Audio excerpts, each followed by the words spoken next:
Okay. Hello, everyone. Hello, hello, hello. It is another Friday Love Your Liver live stream with me, Dr. Garrett Smith, the nutrition detective, as I'm known around these YouTube parts. And today we have, it looks like lots of questions coming in. That's great. Thank you. We do kind of do a first come, first serve. So I'll just be going through them in order until I can manage to get everything sorted out with Google on super chats and all that nonsense. So anyway, always remember that if you had questions, general questions that you wanted me to answer weekly, right after this, I go into the Love Your Liver Network and I do my inner circle once a week. And that's where I take questions and I can get into more controversial topics that I would not cover here on the YouTube. So anyway, today what I wanted to go over was first, we have I like to go over a testimonial and then a topic of the day, because I like to educate here and not just answer questions. So first, the testimonial. So this was a woman who is in the Love Your Liver program. She is not working directly with me. So there's two ways that you can work with my work. One is kind of the completely do-it-yourself. Well, it's not do-it-yourself because there's a 900-person kind of mini social network that you can lean on, which this woman did in a very good way, and you'll hear about that. So there's the Love Your Liver network, which is a do-it-yourself thing, and that's all the information that I couldn't present to you in a consultation. It's like all the dietary stuff, all the poisons you want to avoid, some basic stuff on covering basic minerals, and there sunlight, agitators, all this stuff, what the over and under types, all the stuff you hear me kind of mention here that I don't go into great detail. So, and then there's working with me directly, which is where we do the blood testing, we do the hair testing, we do consultations. I have moved to 2 different formats for my consultations now because I'm so backed up with clients, which is amazing. And thank you all for trusting me with your health.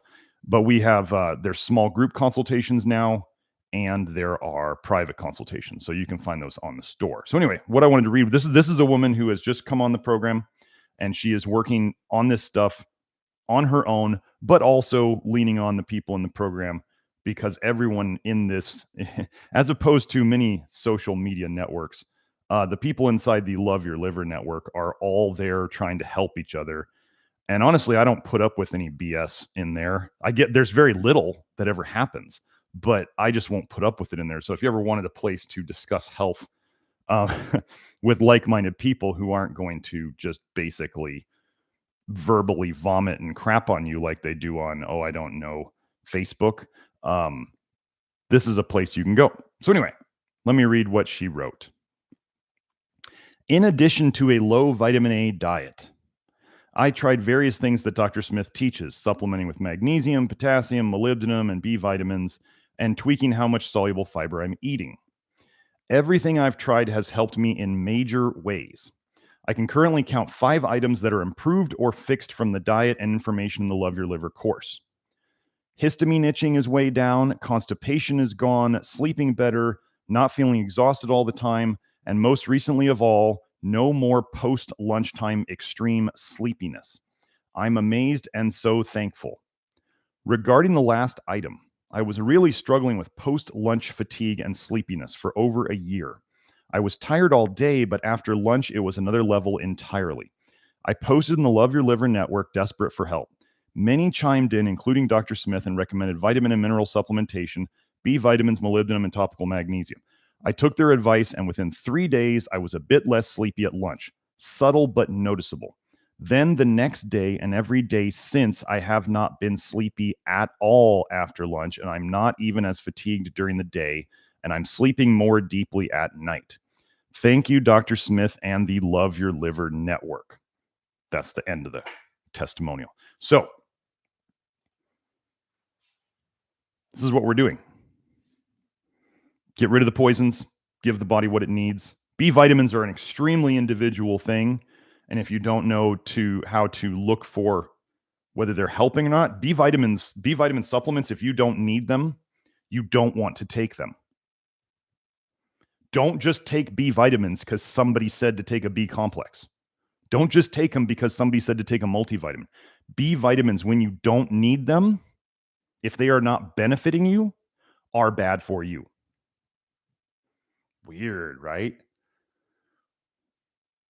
Megadosing, if you need mega doses of B vitamins to not feel bad, of any B vitamin, if you need a mega dose of any B vitamin to not feel bad, you're toxic. And the B vitamin is simply antidoting your toxicity for a little bit. It doesn't get rid of it, because if you stop taking the B vitamin, you still have the problem. What we see with people in the Love Your Liver program and the people who work with me is over time, they need less of the vitamin, and eventually they don't need the extra vitamin at all. This is what we do. Vitamin K. Some people might need vitamin K in the early days of doing this with me. Eventually they don't need it. Everybody else out there is like, take vitamin K, take vitamin K. The greatest thing is when they tell you to take vitamin K so your vitamin D supplement doesn't hurt you. Wait, you mean if I don't take vitamin K, my vitamin D would hurt me?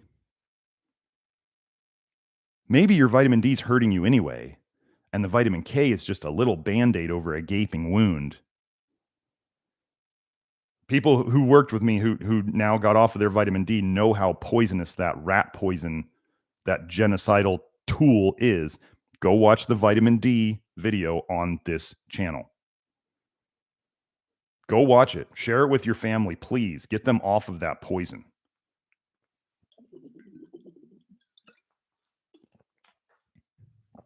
I'm not against sunlight or UVB at all. I am against taking vitamin D rat poison. Yes. So, on to the next thing. So, one of the things that people in my world, my network, generally are advised against doing is doing anything that would be considered high-dose vitamin C. Weird out here in the alternative world, right? The other thing that I advise people against doing is polyphenols. Phenol is toxic. Let's put a bunch of them together and then call them the greatest antioxidant health food ever. That sounds like it'll work. So polyphenols are poison. Oh, wait, I forgot to find that one thing. Hold on.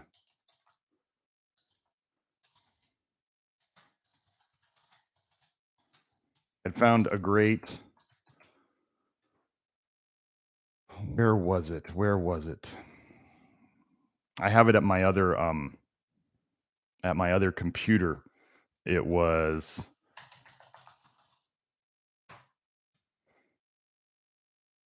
Come on, I got to find this again. No, that's what it was. Polyphenol.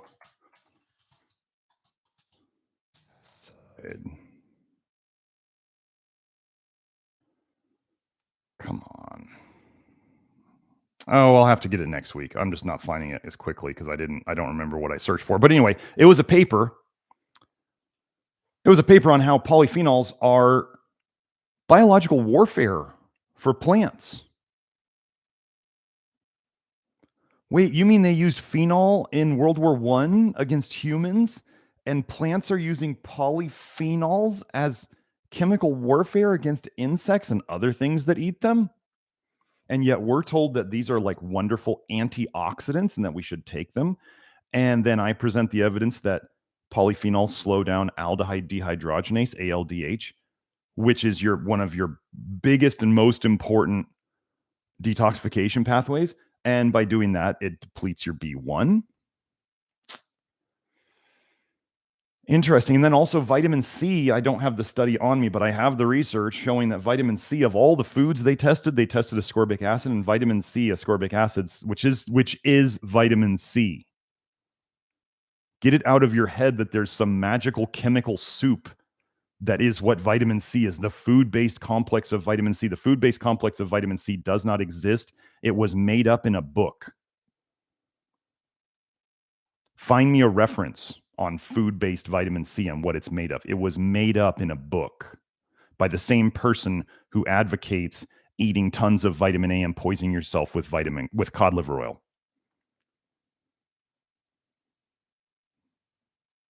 The same people who advocate you poisoning yourself, a la mega dairy and mega eggs and eating liver and cod liver oil, the same people who advocate that are the same people who told you that food-based vitamin C is a real thing. It's made up. It's like bioavailable copper. It's made up. It's horse shit. I'm not going to mince my words too much anymore. So anyway, so Camu Camu. Camu Camu is a very popular food-based vitamin C supplement, right? It's full of polyphenols too. So Camu Camu, very high in vitamin C and very high in polyphenols, which to me, with everything I've learned and with everything I know and with things I do with people like the woman who gave me that great testimonial, I get people off these things and they get better. Let's just read a short snippet. Here's the paper. Treatment with Camu Camu prevents obesity by altering the gut microbiota and increasing energy and expenditure in diet-induced obese mice. So they made these mice fat with their diet. Guess what they probably gave them? A fat diet, I'm guessing.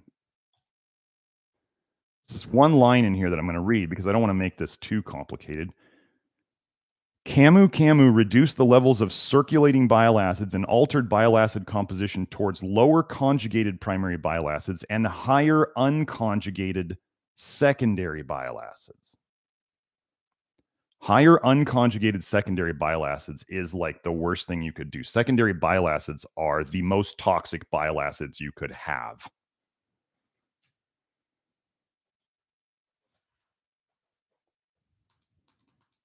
We've had a woman on the program who got her urinary vitamin C tested, and she eats almost no fruits and vegetables, and the doctor told her that her circulating vitamin C levels were like off the chart, and she was doing an amazing job of supplementing.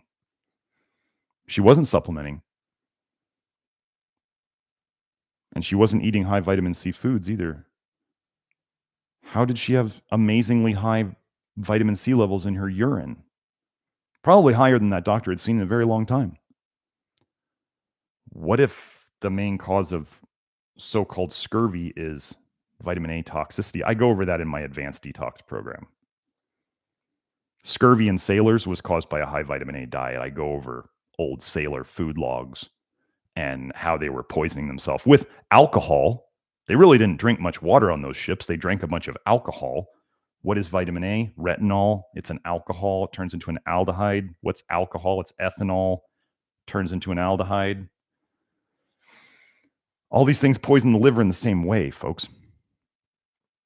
And scurvy is actually vitamin A toxicity. I have that in another study where they basically said that in animals, all of the scurvy symptoms are exactly the same as vitamin A toxicity symptoms. So now put that together, and I have a woman who got off vitamin A, doesn't eat fruits or vegetables much at all, doesn't supplement vitamin C, takes a urine vitamin C test, and she's like off the charts with vitamin C. Maybe we've been lied to that we as biological creatures can make vitamin C ourselves if we don't screw it up. Many of the things you have done in the past that have made you quote unquote feel better did so because they shut down your bile production, just like they talked about Camu Camu reducing the levels of circulating bile acids. It's not fixing cholestasis. It's shutting down your bile production. This is where we have to use our brains and put things together from multiple angles to figure out, is it actually fixing cholestasis? Could it be doing that? That is, looking at the data, that's something that could happen. But when we look at all the other data, then we start to put together, oh, no, it's actually shutting down bile, because I have several studies that show that high dose vitamin C supplementation over the long term increases fatty liver. Where does fatty liver come from? It comes from bile that never escaped the liver. Bile that is stuck in the liver. Everything that is in fatty liver is basically what should go into bile to get out of you. What color is a fatty liver? It's yellow. What things do I talk about that are yellow in color? Bile acids and vitamin A. Yep. What color are egg yolks? Oh, wow, they're yellow, kind of like fatty liver too. Egg yolks have everything in them you need to make fatty liver, and I have multiple studies showing that 2 eggs or more a week, 2 egg yolks really or more a week will increase the risk of fatty liver by 3.71 times. It's weird how we're putting all these things together. But yeah, increasing the secondary bile acids is going to lead to more cholestasis. You know how they can give cholestasis to mice? They just inject them with secondary bile acids and they give them cholestasis. So there's no way that that's a good sign of what the Camu Camu was doing. Increasing the secondary bile acids is disaster. So anyway, hopefully you guys enjoyed that. There's a very short time left before I turn the Love Your Liver program from a one-time payment for good into a monthly membership. I'm probably going to do that this weekend. So if you were on the fence about joining and you only want to pay one payment, get in now. This is March 4th. So we're talking this weekend. So don't come to me in 2 weeks and say, wait, you said tomorrow. No, that's not it. It's very soon. I just haven't gotten around to it. I've been really busy, which is awesome. So let me get to the questions. Sentient Now asks, is Lactoferrin water a good swish for keeping teeth healthy or healing dental issues? Yes. Let me see if I have anything here on it. So what you do, if you want to dissolve the Lactoferrin, if you didn't know, best Lactoferrin on the market, this stuff made from fresh milk, not from whey. Huge differences in how they work. And if you don't believe me, you can always just ask people here in the chat and they'll probably tell you. It's periodontal. I'm going to get I want to get a streaming software so I can start showing you guys my screen like I do in my inner circle. Let me see if I saved this. Yeah. Here, I'm not finding it in my Slack. I don't know if it was saved from the last time, but let's just go periodontal, PubMed.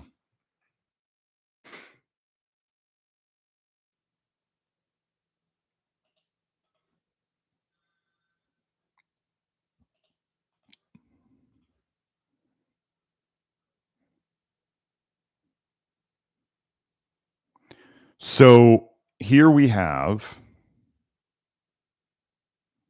oh gosh, that's not a useful study. So here we have human trial of liposomal lactoferrin supplementation for periodontal disease. So periodontal disease, if you didn't know, is gum disease. So let's see if we can find. Well, it's right here. Just I'm going to read the last sentence just to sum it up for those of you who are not into all the sciencey terms. These results suggest that liposomal bovine lactoferrin supplementation can be effective in the treatment of periodontal disease, although prospective controlled large-scale studies are required. Okay, so we got that. So yes, have people. You know what some people do with the lactoferrin? They take it, and when lactoferrin first gets wet, it gets very, very sticky. It clumps and it sticks to things, which is very useful for people who want to use it for their gums and their teeth. Is they can just pack it on there and it sticks and it'll stay there until it dissolves and then you just swallow it. So you can get like a direct, you could mix it in water. It takes about 20 to 30 minutes to dissolve in the water. Stir it a couple times in those 20 to 30 minutes. But it does dissolve. It dissolves very nicely. It just takes time. And then you can swish that, or you can, if you know where you have gum issues like receding gums or gingivitis or something like that, you can just pack it on there. Absolutely. And I'm sure there's more studies on lactoferrin and gum disease. So yeah. Yes. Sentient Now asks, also, is phytic acid a problem in grains? Not in my opinion. in people who are eating a good diet. No. I'm concerned about dental health and don't want to cause problems eating oatmeal and corn and other grains. Thanks. We don't find it a problem here.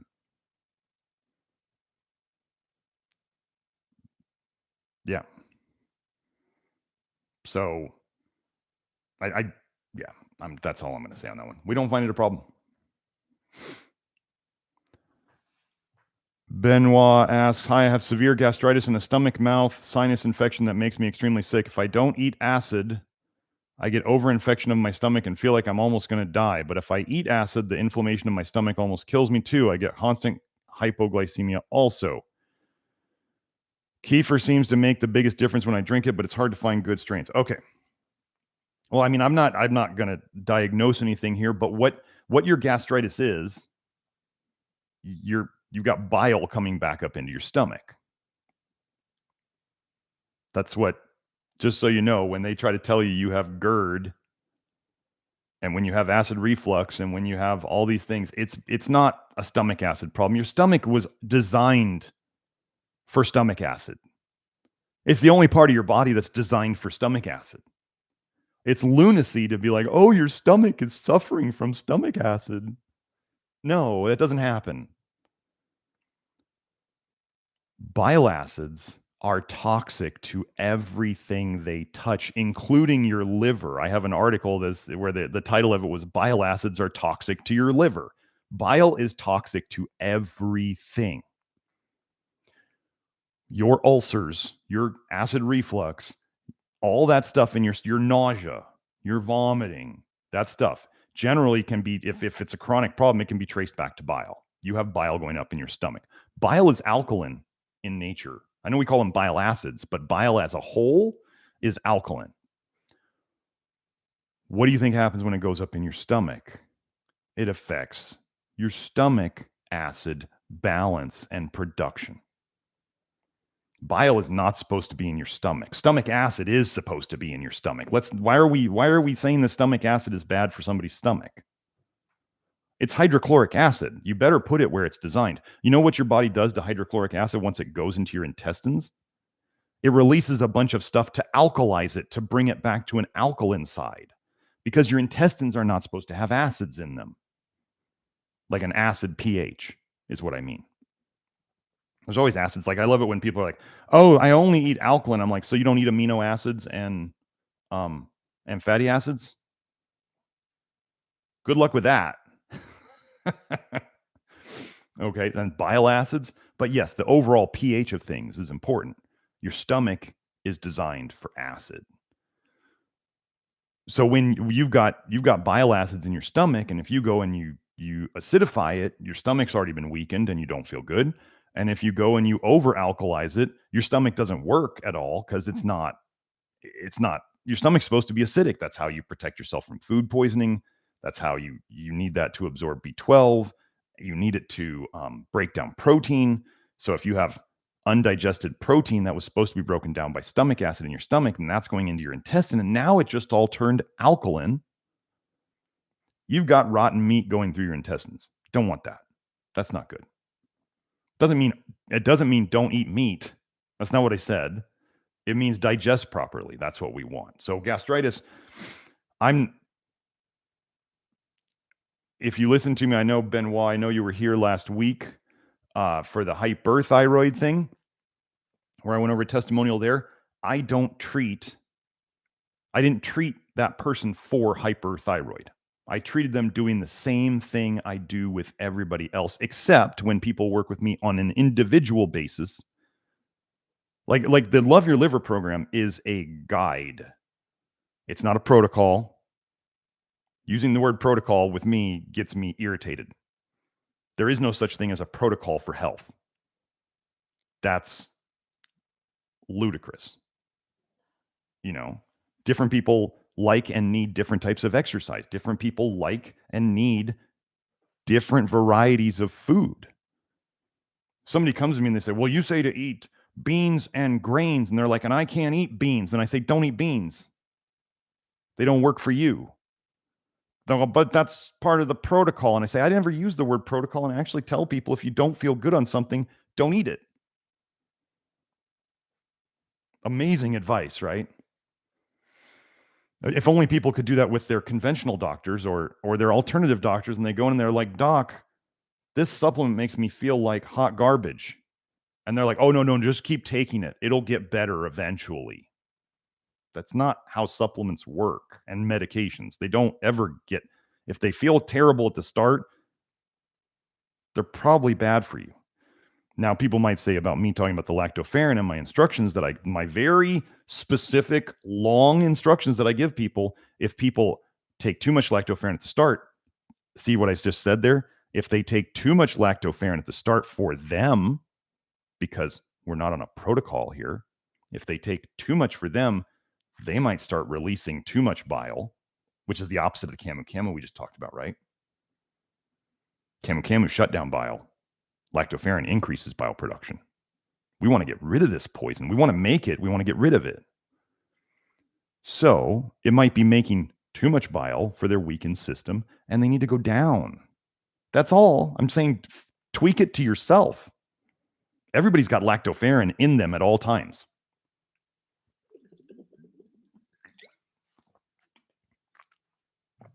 Anyway, with gastritis, I would be trying, honestly, the very first thing that somebody could do where we know that it's a bile issue would be to either get some soluble fiber from foods that you tolerate or even supplements.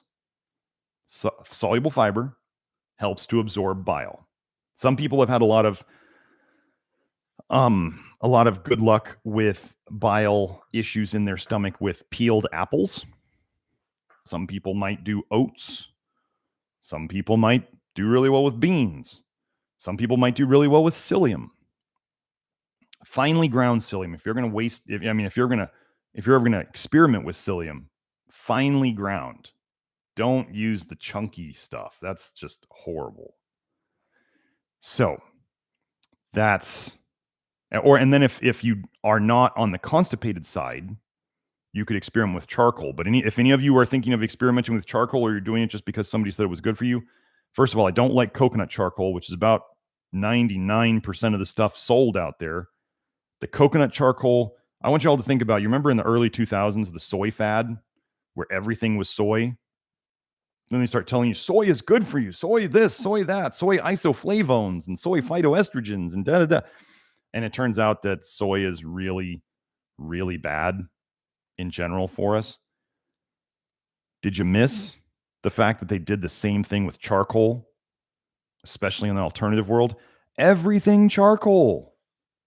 Everything coconut. I didn't say everything charcoal. I mean everything coconut. Everything coconut charcoal, coconut oil, coconut flour, coconut this, coconut that, coconut water, coconut da-da-da. Everything's coconut. It's the same thing they did with soy, folks. Now, I don't mind if people do a bit of coconut water. I generally don't have people use a lot of oils, but coconut oil is not a terrible one, but people should not be eating spoonfuls of it and eating keto nonsense processed food garbage that's just all coconut oil and coconut flour and coconut this and coconut that. I'm Scandinavian. How adapted is I'm 99.5% Scandinavian. How adapted is my system to coconut and tropical fruit? It's not. There's nothing in my design that should match up with that stuff. Coconut is a health fad that is the equivalent of soy. And I've had lots of people who reacted negatively to coconut charcoal, and they do fine on hardwood charcoal. I use hardwood charcoal if I'm going to use it.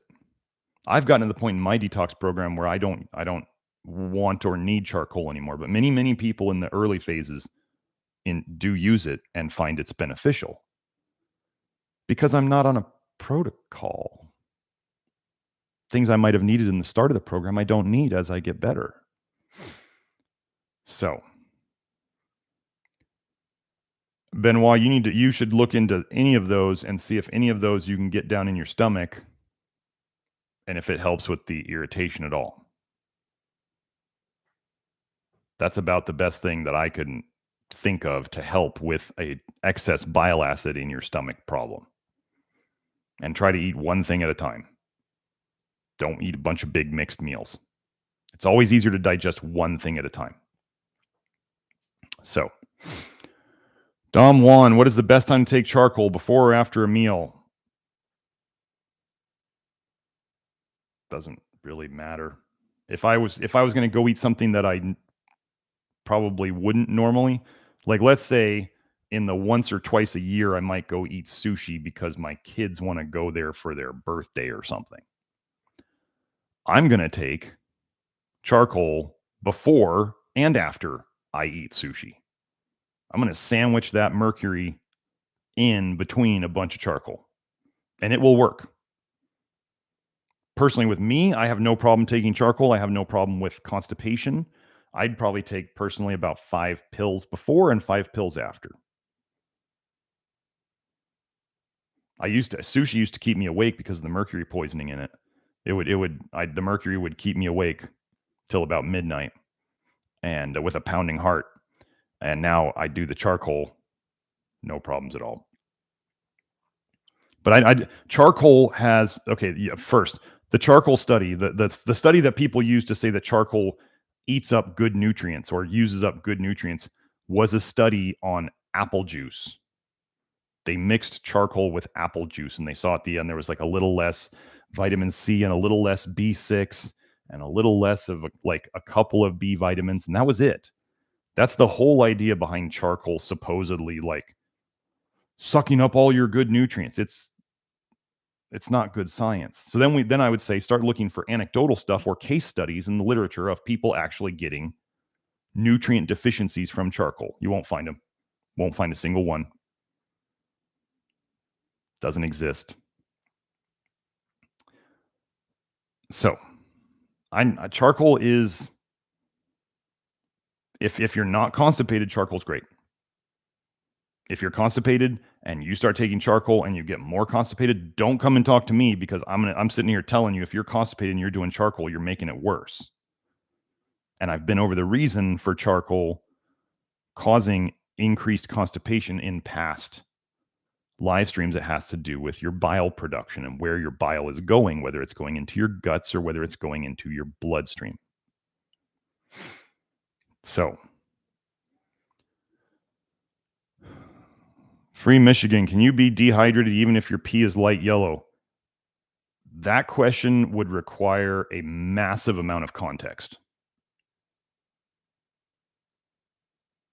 Like, light yellow pee. Okay. What were you doing before this? What were you doing after it? What's your salt intake? What's your potassium intake? Are you eating foods that are high in liquids also? Like, it's just not a question that and I'm not asking for all these questions to be answered here.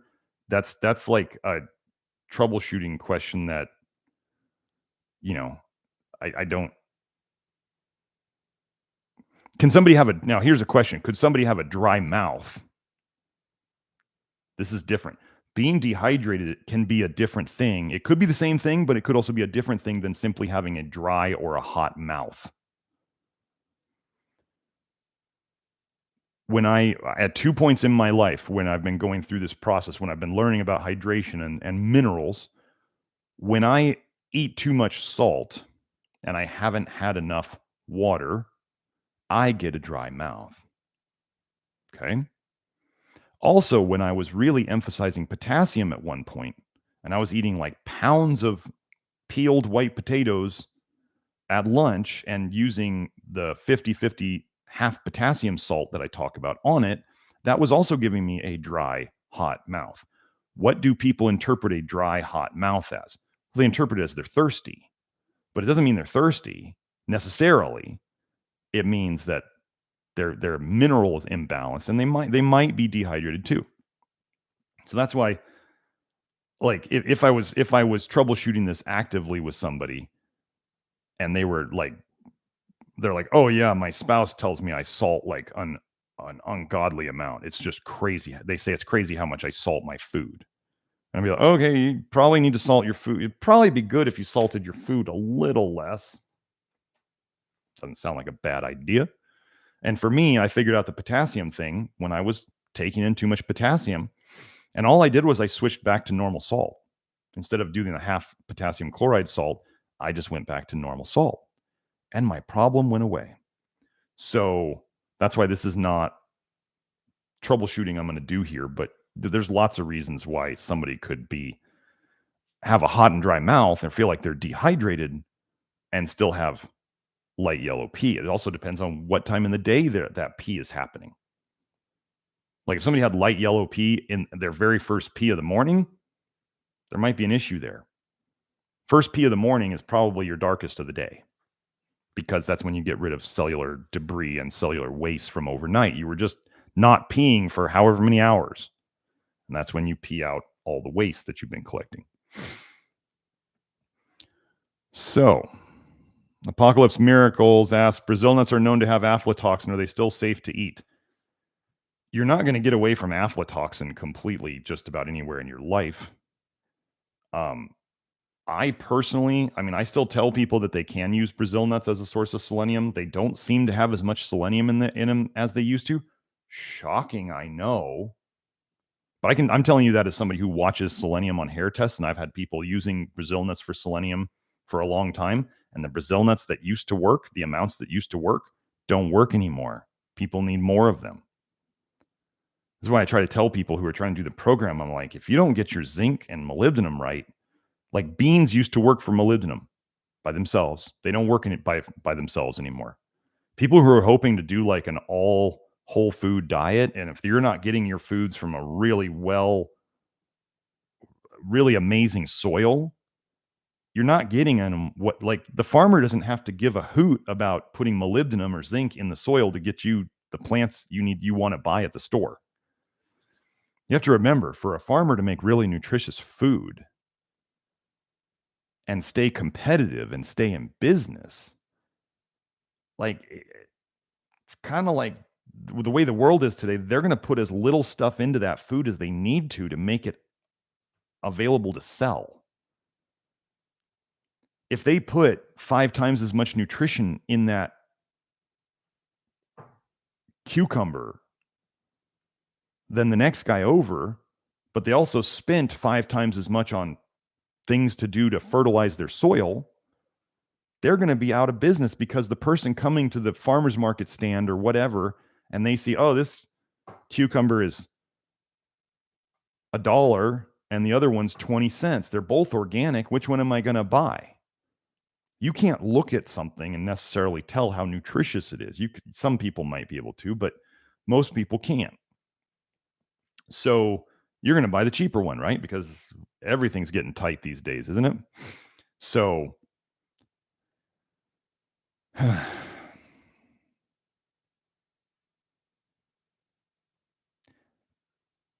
this is not a game.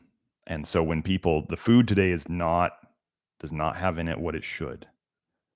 And if you're not addressing that mineral deficiency, you are made of from dust, ashes to ashes, dust to dust.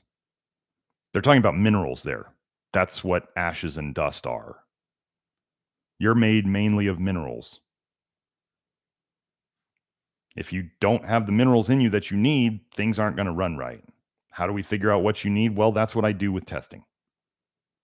Otherwise, you're kind of like going on a journey without a map is really all I can say. So aflatoxin, we're talking about 3 to 5 Brazil nuts a day. For most people, that's what used to work. And I've never seen anybody get selenium toxic from Brazil nuts. So all the fear mongers on the internet who are like, you're going to get selenium toxic from Brazil nuts. No, there's actually a study of a Brazilian tribe where they were eating a super high selenium diet, and they all had high hair selenium and they all had high fingernail selenium. Guess how many of them showed selenium toxicity symptoms? 0. Selenium in different forms can be massively different in terms of toxicity. And this has been documented. Sodium selenite and sodium selenate are some of the ones that reach toxicity much quicker. But if you read the work of Emmanuel Ravisi, he used to inject 100,000 micrograms of selenium bound to a lipid into people, and he just fixed alcohol withdrawals. He'd fixed drug withdrawals. He'd fixed, supposedly in the book, they were saying he was fixing cancer. So selenium can be massively different in its toxicity because of what it's bound to. Absolutely. That's why I tell people when you take a mineral supplement, it matters what it's bound to, because the thing it's bound to can cause problems or it can cause solutions. This is why somebody may do great on magnesium chloride and they do terrible on magnesium sulfate. It's the sulfur. Okay? But it would, I actually, if you want to see aflatoxin, if you want to see where aflatoxin comes from, really, if you're ever shelling peanuts again, just look for that. It looks like a spider web got pressed onto the inside of the nut, on the nut shell. Look on the inside of the nut shell and it'll look like this silky, almost like a spider web got smushed up against the side of the peanut, the inside of the peanut shell. That's mold. Now you're just going to eat that nut that was living in a case of mold. So I haven't looked into the research on how much aflatoxin might be on Brazil nuts. I personally take a selenium pill. If you're concerned about aflatoxin, take a selenium pill. If you want to know if you're got too much or too little selenium, test. Hair testing for selenium is by far better than blood. So Dom asks, I have a symptom that whenever I drink water, it seems that it stays too long in my stomach and feels that it doesn't get processed quickly like it should. And when I move, the water makes a sound. Don't drink cold water if that's part of if you're drinking like ice cold water, don't do that. Just think of sticking your hand in a bucket of ice water. It starts to make your hand move slow, right? You start to, your hand gets cold, like when you get out in the cold, your hands get cold, they move slow. What do you think happens to your stomach muscle? Your stomach is a muscle. When you throw a glass of ice water down there,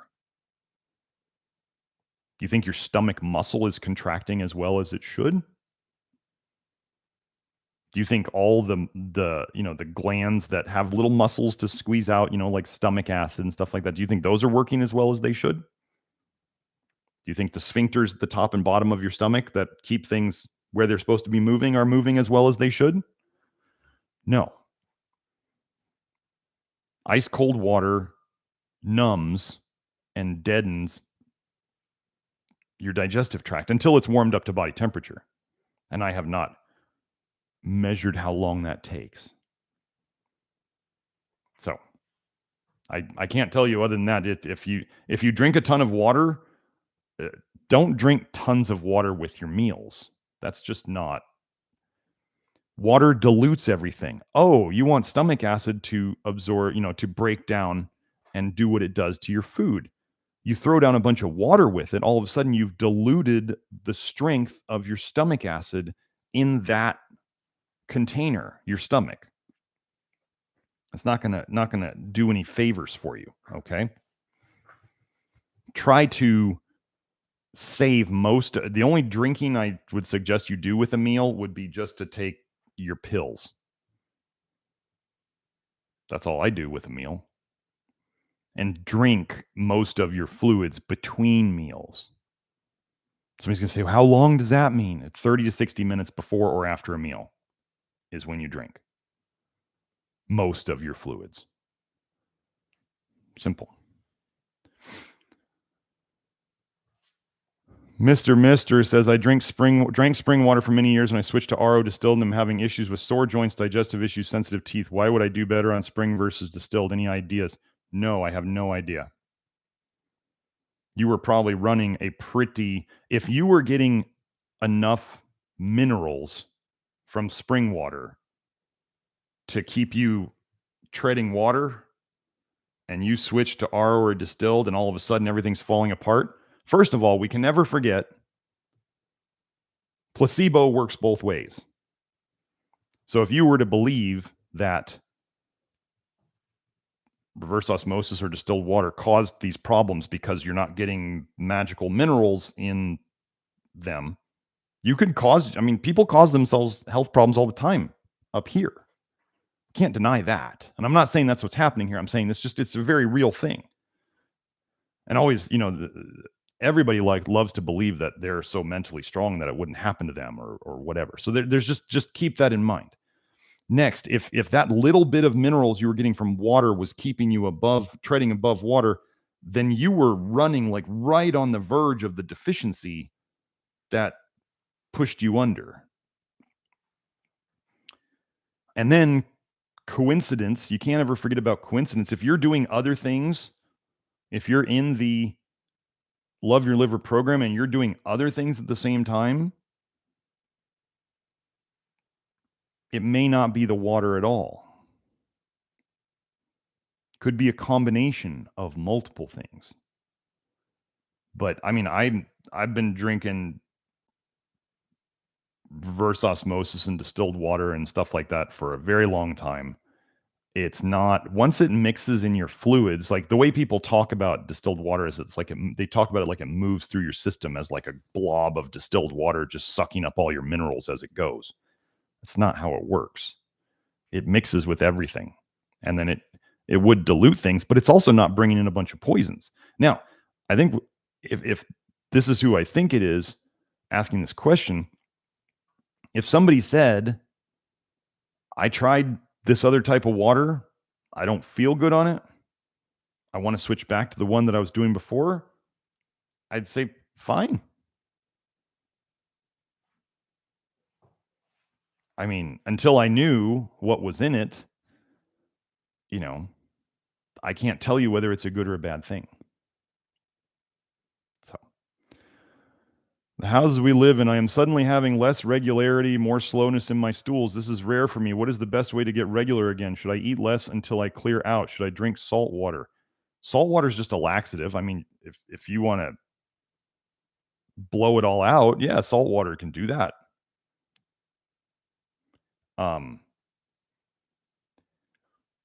When people push, I have a whole video on soluble fiber in the network about this. So if you think you're going to get everything out of the 1.5 or 2 hour soluble fiber video I have on the network out of this one statement, I mean, I hope people can benefit from this one statement, but if you push detox too hard, your symptoms will get worse, or you could get new symptoms. It was a poison on the way in, but the poisons on the way in came in relatively slowly over years or decades. Really, it's more like decades.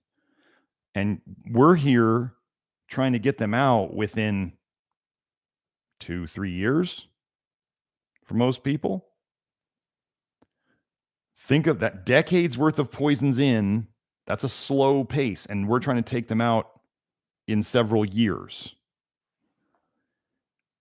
It's a poison on the way in and it's a poison on the way out. And when people get greedy or impatient with getting things out, these poisons that are then released from your liver via your bile are going to damage everything they touch in a dose-dependent manner.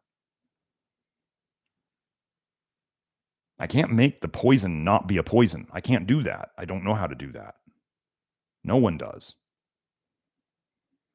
What most people in the world do, what most practitioners are doing, is they just shove everything back into your liver. They're just like, oh, you open Pandora's box, just stop. Just put it all back. And what I'm saying is to slow down a bit, because you might be unleashing too much of it too quickly. If you push too hard, you can make your liver, if you start dumping too much bile into a bad gut biome, it will turn it into secondary bile acids, which are even more toxic, which then get reabsorbed and then go back to your liver. How do they give mice cholestasis in studies? They inject them with secondary bile acids. That's one of the ways. The other way is the high-fat diet. The other way is a high-fructose diet. High fruitarians, high keto guys, that's how they give them liver damage.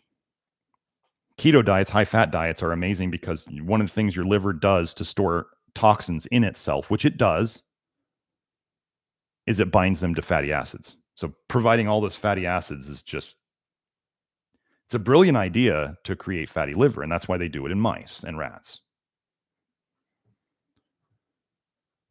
The idea that fatty liver wouldn't be connected to like fat intake it's funny to me. But I actually have, I believe I have quite a few suggestions in the Love Your Liver Network on constipation. But generally, the first one would be slow down. This is not a game. Usually when people are getting symptoms and I start telling them to slow down and they look at what they've been doing and they go, oh, yeah, I kind of added that supplement. Oh, I kind of went faster than Dr. Smith said. Oh, I kind of ignored all the signposts along the way of where Dr. Smith would have said, you're going too fast, slow down. And that's usually where we get here. And then they go, oh, at least, especially the very first time. That's when people go, oh, now I see why you said all that. I'm going, yeah, because I've done it all to myself before. I've been there, done that. Trying to help you not do it. But everybody has to learn the hard way once, right? Kids have to learn that the stove is hot by touching it generally. That's just the nature of it. We learn by doing and feeling. We learn by feeling things in our bodies ourselves. So people don't always get my slow down until they realize, oh, crap, I should have slowed down. So, but there's, again, in the Love Your Liver Network, that would be a great question that you could pose in the main network. I'm having this constipation going on. What am I doing wrong? You could say what you're doing. You say, what am I doing wrong? You could say, what have you guys done that helped? You know, that's just like that testimonial earlier. Sam, is organic bread okay? Well, the only grains that I recommend are whole grains. And if one was going to have bread, you know, I mean, I eat, one of my favorite breads is from Whole Foods. It is the organic Prussian rye bread. Now, I don't want them to start selling out because everybody starts going and buying my bread. But it is a whole wheat, and there's some rye in it, but there's no what's the stinky seed that makes rye taste so nasty? What is that little seed? I forget. You know those little seeds in rye bread that really people think that's rye flavored. Rye doesn't taste like that at all. Those are the what's the seeds? Somebody say it at the bottom. I want to see. Somebody say it at the bottom. Coriander seeds. Thank you. The organic Prussian rye bread or caraway seeds. I'm sorry, Ali. It wasn't coriander. It was caraway. It was caraway seeds. Those, yes. Oh, talk about nature trying to tell you something is poison. Caraway seeds. Whoo. Anyway, it's Prussian rye bread. It's a whole wheat and organic rye sourdough'd bread. Like it's pretty cool because I when I go and buy it, you take it up to the cashier and the cashier takes it and she's like, whoa, like that's a heavy piece of bread. It's like it's real bread. Do I eat that? Absolutely. A very common meal for me is I grill a hamburger patty and I put it on. I have the slices of that bread are like this big. I just break it in half and use one slice and that's my hamburger. It's delicious. So that's actually, I have that for breakfast quite often. I'm actually out of the bread right now. I got to go get some more. So yeah, do I use organic bread? Yeah, but I mean, organic bread in the normal stores may or may not be like the 30 ingredient kind of garbage. I think the Prussian rye at Whole Foods is like 6 ingredients. So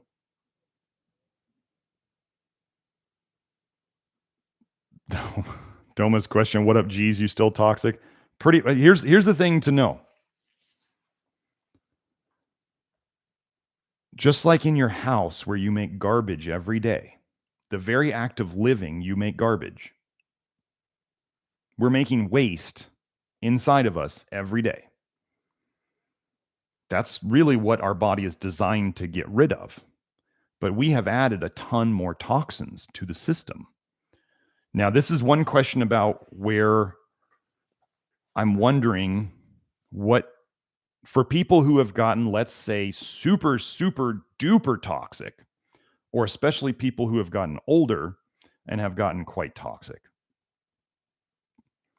At some point, if the liver is so damaged that it can't even get rid of the waste the body would normally make, can it ever catch up and get over that? I don't know. Am I still going to try as hard as I can? Yeah, I'm going to try to figure out how to make that happen. But is it possible that there may be a point of no return? There's a point of no return in every biological system.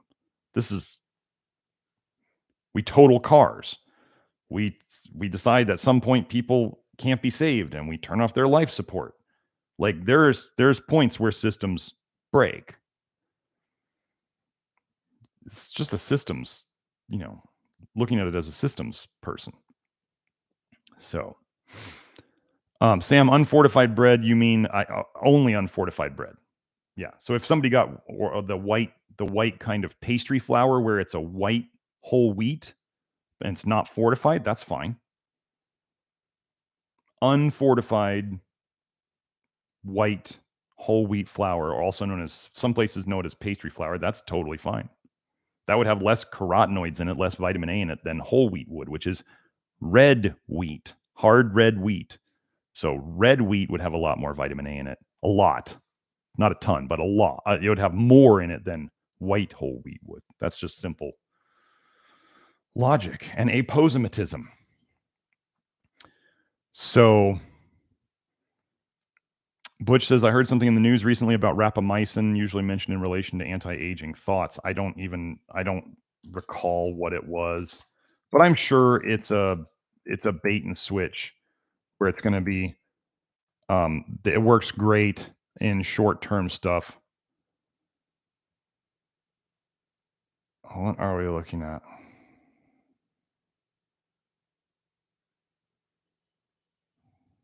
Rapamycin is a controlled drug. Yeah.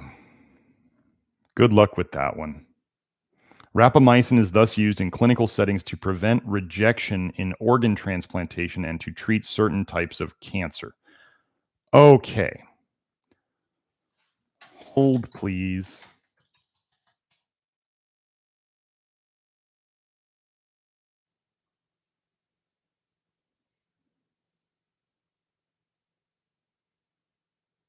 I like the people who are out there saying metformin is like an anti-aging drug, and those. Good luck with pharmaceuticals. Good luck. Pharmaceuticals are going to like save people's lives. So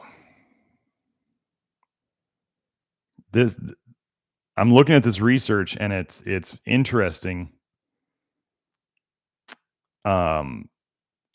Boy, this looks like they're coming out with a lot of what looks like good research on it. I mean, in terms of it looks like the outcome is good, but I don't trust any of it. I don't trust a bit of it. So, you want to go and mess with Big Pharma and think that they're coming out with all this research because they love you and they want you to be happy and well? And yeah, good luck with that. They've always told us the truth before, right? They love us. They want us to be healthy and well so we don't have to buy their products. Oh, wait. They do want us to buy their products, and for that, they need us to be sick. Okay. Yeah, Doma, I see that you're a joker. Breathing is toxic too, so I stopped breathing. It was damn hard, but I found a way. Yes, I do tell you, the very act of being alive is killing us. Absolutely. The very act of being alive is absolutely killing us. Yes. There's really only one guarantee. There's not two guarantees in life. Taxes are not a guarantee. I'm hoping that if things go the way I'm envisioning soon, there won't be any more taxes anymore for a while. But then the only guarantee left would be death. So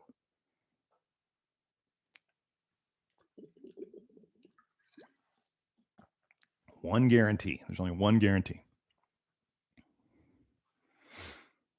Sam says, if you reverse fatty liver, can you store more vitamin A in the liver before it becomes toxic? I don't know if you mean by reversing. So if somebody had fatty liver, which is a sign that they are storing tons of bile and toxins and triglycerides and cholesterol and all sorts of stuff in their liver, it's really crazy. Like every single thing that is stored in fatty liver is in eggs, in egg yolks. It's wild. So if somebody was to, well, let me just answer this in a general way. If somebody was to get better, let's say they fix their liver. They love their liver and they fix it because they love it. And they think, oh, I'm good now. I'm good. I'm going to go back to drinking and smoking and eating high fat diets and eating sugar and doing all the crap that I'm going to eat the rainbow. And they do all of this. Can they cause the same damn problem again? This is where people get into the program. They go, well, once I fix it, can I go back to being normal? And I'm like, normal is sick these days. Like, what is it? 2/3 of America is overweight and a third is obese. And it's probably worse numbers than that. Now, here's the sad truth, folks, is if you are overweight, you are unhealthy, you are sick, you are toxic. I'm not pointing a finger at that because I lost 25 pounds in the last year. Do I do this because I was toxic? Let me tell you a secret. I learned all this because I was sick and because I was toxic and because I want to get out of it. Am I better now that I lost 25 pounds? Yeah. So, but if you're still overweight, or if you're significantly underweight, these are just easy things. If you're significantly underweight and you can't gain weight, or you are overweight, you're toxic. You're not as healthy as you should be. This is not being mean. This is just the way it is. So if somebody reversed it, could they eventually store more vitamin A in their liver before it became toxic again? If that's what you're asking, yes. But fatty liver is actually, we have a study now where, so for those of you out there who think fatty liver is like a vitamin A deficiency, I'm sorry, but they actually, in more recent research, they have figured out that they measured the vitamin A in the liver incorrectly. And then they said that there was a deficiency of vitamin A in the liver, in fatty liver. And now they went, oops, y'all did it wrong. There's actually a ton of vitamin A in the liver. Weird that it turns yellow, right? Like sometimes you just got to look at things. Like with grains, if you have millet, which is yellow, versus another grain that's white, millet's going to have more vitamin A in it, folks. Hard red wheat is going to have more vitamin A in it than white whole wheat. Okay? The part of a crookneck squash that is bright yellow has a ton more vitamin A in it than the part of it that's off-white. Okay, sometimes we just got to use this. Nature tells us via colors and smells and bitter tastes what the poisons are. Why does everybody seem to get along with meat? Does it have crazy colors? No, it is red, but that's the color of blood. That's red meat is red. Chicken's not. But meat doesn't really smell that much. If it's not rotten, it doesn't smell. And it doesn't have any like crazy bitter flavors. Like, just you can think of meat as the non-aposematism stuff. First of all, it's hidden, and you're not supposed to see muscles. So it's not trying to give signals not to eat it. And it doesn't have crazy smells, and it doesn't have crazy colors, and it doesn't have crazy bitter tastes.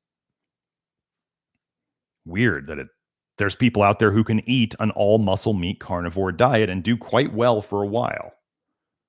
I don't think it's going to work really long term very well. Partially just for we were given molars for a reason to chew up plant foods. It's like half our teeth almost. So anyway, Louise asked, does mercury leach from fillings take longer than others to detox take longer than others toxins to detox? No longer have the amalgams. I don't know. I don't know. That would require long-term testing. I used to do DMSA oral chelation on people, and I'd see some people who, like, their tests came back like high in mercury and lead every single time. After every single 8-week cycle that we did, they still came back high. Maybe, I don't remember if they still had their fillings in or not, but if they did, that would make sense. The key thing to your body is really actually very, very good at detoxing. Just like you out there might be very good at doing something. But if you get too much work, if you get overloaded and you get behind, it starts to break you down, and then you get even slower. No one who's overloaded is running at like full speed. They start to break down and go slower. Getting more toxic makes you worse at detoxing. This is why when people can just take out vitamin A. There's a lot of people out there who've done this. They just take vitamin A out. That's the only thing they do. And they have the honeymoon phase. Might last a week, might last a month, might last 3 months. And then all of a sudden, what happens is, now that enough vitamin A is out of their system, they start dumping, they make more bile. I have a study on retinoic acid, the active form of vitamin A, reducing bile production. Weird. Camu Camu and vitamin A start slowing down bile production.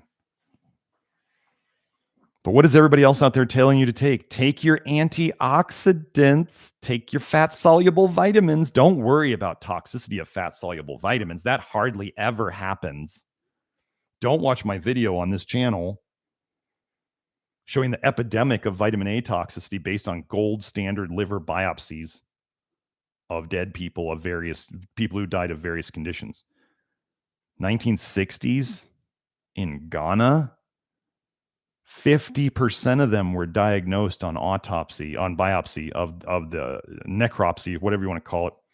They were doing biopsies of dead Africans who died of various causes, and 50% of them had vitamin A toxicity in the 60s. What do you think that's like today? Why is Bill Gates trying to increase everybody's vitamin A consumption, especially in third world countries where he can control them more?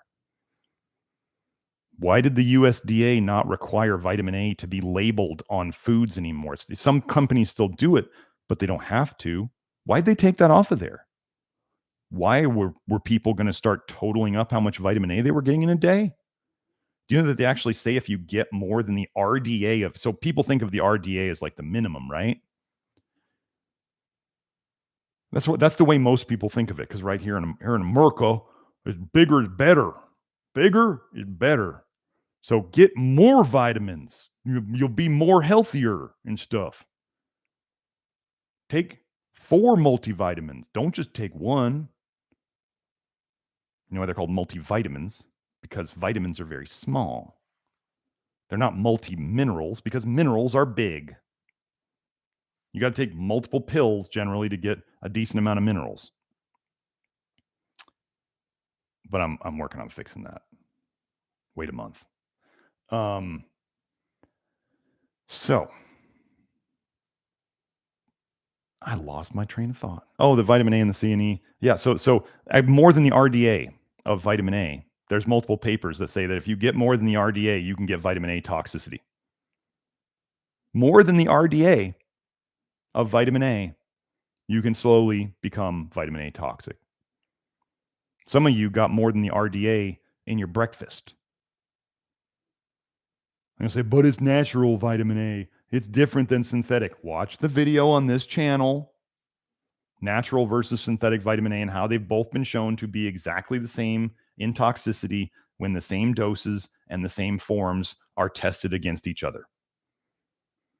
And how when they took the vitamin A out of something, it was a fish liver oil. When they took the vitamin A out of it and they fed it to rats in the same doses that they did before, the rats didn't get poisoned. So they took the vitamin A out of the same fish oil and they gave it to I don't know if it was mice or rats, and they gave it to them and they didn't get the toxicity symptoms. Fish oil vitamin A, that's natural.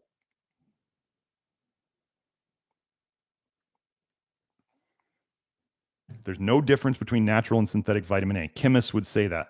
There's no difference between ascorbic acid and the vitamin C in foods.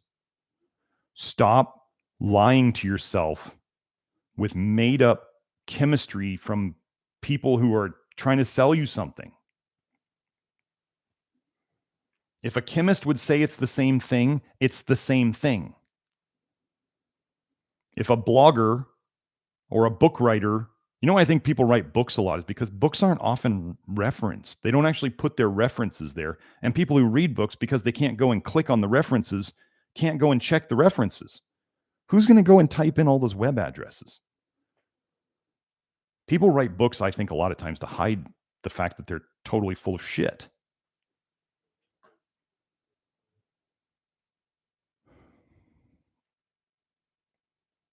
David says, I have been discussing the detriments of polyphenols, not polyphenols, but polyphenols to an obsessed individual who advocates a macrobiotic diet. Seaweed is a massive red flag. Seaweed is like one of the highest carotenoid foods out there. If you're eating anything that's called a superfood, that's sold to you as a superfood, and it's green, chlorella, spirulina, seaweeds, super, super high in carotenoids, super high. Absolutely. And then they try to say, oh, blue-green algae might have something in it that causes Parkinson's, this MDA. Well, what else is blue-green algae high in? Super high in carotenoids. So, yeah. Gretchen asks, do I have an opinion about deuterium depletion? It hasn't been something that I've had to deal with. I think I haven't gotten into it. I don't see it as terribly necessary yet. And a lot of this stuff, when I see toxic metals or trace elements that are high on a hair test, as I do what I do with people and they do what I'm suggesting, we see those levels all go down. So I would just assume that the same thing would happen. With the deuterium was something that they're saying is something super necessary, right? It's gone from things. I just can't get into it. I think it's a great way to sell product, honestly.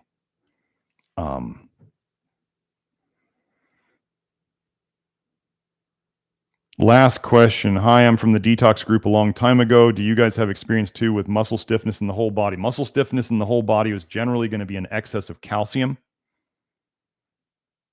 Calcium makes things stiff and hard, stiffen and harden, and it makes things contract more slowly.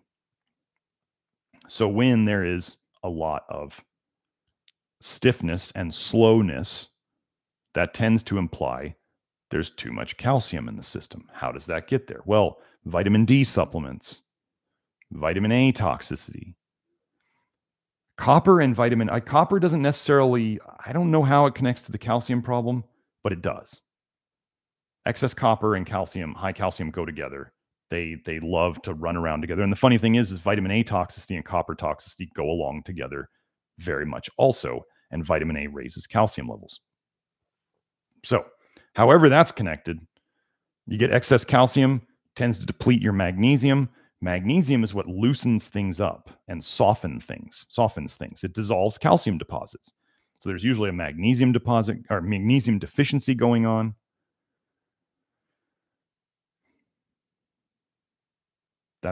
Those are the things that I would start to look at, but that's testing or trial and error. Okay. So I got to get to my inner circle guys over on the network. So again, thanks for coming. Remember what I mentioned earlier about the change in the Love Your Liver membership plan from a one-time payment to a membership. So if you want to get in on that, I would do that as soon as possible. And then yeah, we'll see you next week. I'm Dr. Garrett Smith, the nutrition detective of nutritiondetective.com. Have a great weekend. Bye now.